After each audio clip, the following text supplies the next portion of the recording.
Hello students. आज मैं आपको हॉट वायर इंस्ट्रूमेंट के बारे में बताऊंगी।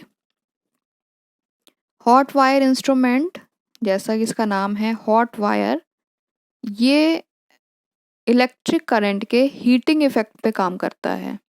हम किसी वायर को करंट पास करा के उसको हीट अप करते हैं और उस हीटिंग इफेक्ट से हम मेजरिंग करंट या वोल्टेज को मेज़र करते हैं। तो डेफिनेशन क्या है इसकी? The instrument which use the heating effect of current for knowing their magnitude. Such type of instrument is known as the hot wire instrument. वो इंस्ट्रूमेंट जो करंट के हीटिंग इफेक्ट का यूज़ करते हैं उस करंट के मैग्नीट्यूड को measure करने के लिए, तो ऐसे इंस्ट्रूमेंट को हम कहते हैं hot wire instrument. It works on the principle that the length of wire increases because of heating effect of the current flow through it. इसका प्रिंसिपल क्या है कि जब हम किसी वायर के अक्रॉस करंट को फ्लो कराएं तो उस वायर में हीटिंग इफेक्ट के कारण वायर की लेंथ में वृद्धि होती है, वायर की लेंथ में इंक्रीमेंट होता है। और इसी प्रिंसिपल का यूज़ करके हम उस करंट या वोल्टेज को मेज़र करते हैं जो कि हम उस वायर से पास कराते हैं। तो करंट के हीटिंग इफेक्ट के लिए हमें स्पेशल टाइप के मटेरियल को यूज़ करना पड़ता है वायर बनाने के लिए, जिससे कि करंट पास होने पर वायर में हीटिंग इफेक्ट जनरेट हो और वायर की लेंथ में इंक्रीमेंट हो। The hot wire instrument is use for both AC and DC current. इसकी एक खासियत ये है कि ये AC और DC करंट और वोल्टेज दोनों को मेज़र कर सकता है। PMMC केवल DC को करता था, मूविंग आयरन इंस्ट्रूमेंट AC को करता था, लेकिन ये AC और DC दोनों के लिए करता है। कंस्ट्रक्शन क्या है? यहाँ पे स्लाइड में बना हुआ है डायग्राम हॉट वायर इंस्ट्रूमेंट का। तो यहाँ पे एक वायर होता है जो 2 पॉइंट के बीच में स्ट्रेच होता है और उसी वायर के बीच से एक और वायर हम लेते हैं जिसको कि एक पुली के थ्रू मूव कराते हैं यूजिंग सिल्क वायर। तो यहाँ पर जो टेंशन एडजस्टमेंट जहाँ पे लिखा है हॉट वायर, तो इस हॉट वायर से करंट को पास कराया जाता है। ये प्लेटिनम और इरिडियम का बना रहता है और जो बीच वाला वायर है इससे हम दूसरे वायर को पुली के थ्रू मूव कराते हैं। तो the construction of hot wire instrument is shown in figure. The current whose magnitude is use to be determined is pass through the platinum iridium wire. जिस करंट को हमें मेज़र करना है उसको हम प्लेटिनम इरिडियम वायर से पास कराते हैं। उसके बाद जब हम करंट जो हमें मेज़र करनी है हम उसको प्लेटिनम इरिडियम के वायर से पास कराएंगे जिसको हम हॉट वायर कहते हैं।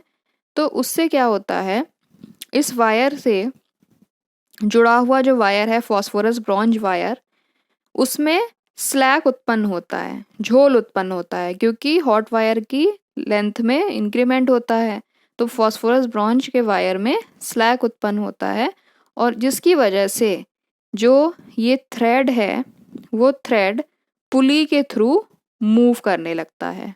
पुली में मोमेंट होता है फॉस्फोरस ब्रॉन्ज वायर में स्लैग के जनरेट होने से, और यही जो मोमेंट है वो हॉट वायर्स के थ्रू पास हुई करंट के प्रोपोर्शनल होता है। तो एक बार फिर से बताती हूँ मैं, हॉट वायर के थ्रू हम वो करंट फ्लो कराएंगे जिसको हमें मेज़र करना है। उससे क्या होगा, वायर की लेंथ में इंक्रीमेंट होगा जिसकी वजह से इससे जुड़ा हुआ जो फॉस्फोरस ब्रॉन्ज वायर है उसमें स्लैग उत्पन्न होगा और स्लैग यानी झोल, इसमें झोल उत्पन्न होने से इससे जुड़ा हुआ जो थ्रेड है, जो सिल्क थ्रेड है, वो पुलीस के थ्रू मूव करने लगता है और पॉइंटर में डिफ्लेक्शन होता है। ये डिफ्लेक्शन हॉट वायर में जो हमने करंट पास कराई है, जो करंट मेज़र करनी है, उस करंट के प्रोपोर्शनल होता है। तो इस तरीके से हम करंट को मेज़र करते हैं यूजिंग हॉट वायर इंस्ट्रूमेंट। तो यहाँ देखिए, the one wire is bounded between the two terminals, ये कहलाता है हमारा hot wire, and the second terminal is bound between the first wire and third terminal. दूसरा जो वायर है वो सेकेंड टर्मिनल से बाउंड होता है और थर्ड टर्मिनल तक जुड़ा होता है, जो कि हमारा फॉस्फोरस ब्रॉन्ज वायर है। The thread passes over the pulley, जो thread passes over the pulley, और जो थ्रेड है, सिल्क थ्रेड, वो पुली के ऊपर से पास होता है and attach to the spring, और एक स्प्रिंग से अटैच रहता है। ये स्प्रिंग हमें कंट्रोलिंग टॉर्क प्रोवाइड कराता है। This spring contract the platinum iridium wire. When the current passes through the platinum iridium wire, it gets heated and expand. जब करंट पास होती है प्लेटिनम इरिडियम वायर से, तो ये हीट होता है और एक्सपेंड होता है, बढ़ता है। The heat increases the sag of the wire, और ये जो हीट है वो वायर में सैक को उत्पन्न करती है।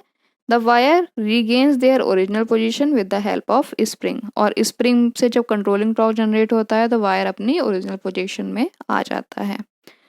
The expansion and contraction of the thread rotate the pulley due to which the pointer deflect. The expansion of the thread is equal to square of RMS value of current, और जो thread का expansion है उससे जो pointer में moment हो रहा है वो करंट की RMS वैल्यू के स्क्वायर के प्रोपोर्शनल होता है। तो ये जो हॉट वायर इंस्ट्रूमेंट है वो हमारा करंट की RMS वैल्यू को देता है, और क्योंकि जो RMS करंट है और जो पॉइंटर का डिफ्लेक्शन है वो RMS करंट के स्क्वायर के प्रोपोर्शनल है, इसलिए इसका जो मीटर है वो लीनियर नहीं होता। एडवांटेजेस क्या हैं? The instrument is used for both AC and DC measurement. It is a transfer type instrument, that is the calibration is same for both AC and DC measurement. The hot wire instrument is free from stray magnetic field. इसमें कोई magnetic field का effect नहीं है, इसलिए magnetic field से stray magnetic field से independent है। The construction is very simple and cheap, construction इसका बहुत सिंपल और सस्ता है। डिसएडवांटेज क्या है? Hot wire instrument gives the slow response इसका स्लो है। The instability occurs in the instrument because of stretching of wire की स्ट्रेचिंग से इंस्टेबिलिटी जनरेट होती है। The instrument consumes more power का कंजम्पशन ज़्यादा है। The instrument is not able to withstand under overload and mechanical shock. ये बहुत ही delicate instrument है, इसलिए ये ओवरलोड या फिर मैकेनिकल शॉक को बियर नहीं कर सकता। ये इसके डिसएडवांटेजेस हैं। तो ये है आपका हॉट वायर इंस्ट्रूमेंट, जिसको कि हम AC और DC दोनों के मेज़रमेंट में यूज़ किया जाता है। तो फर्स्ट था आपका PMMC जो DC में मेज़र हो रहा था। सेकंड MI जो कि बेसिकली AC के लिए यूज़ होता है, पर हम DC में भी यूज़ कर सकते हैं। थर्ड आपका ये हॉट वायर है, जिसको कि हम AC और DC दोनों के लिए यूज़ कर सकते हैं। Thank you.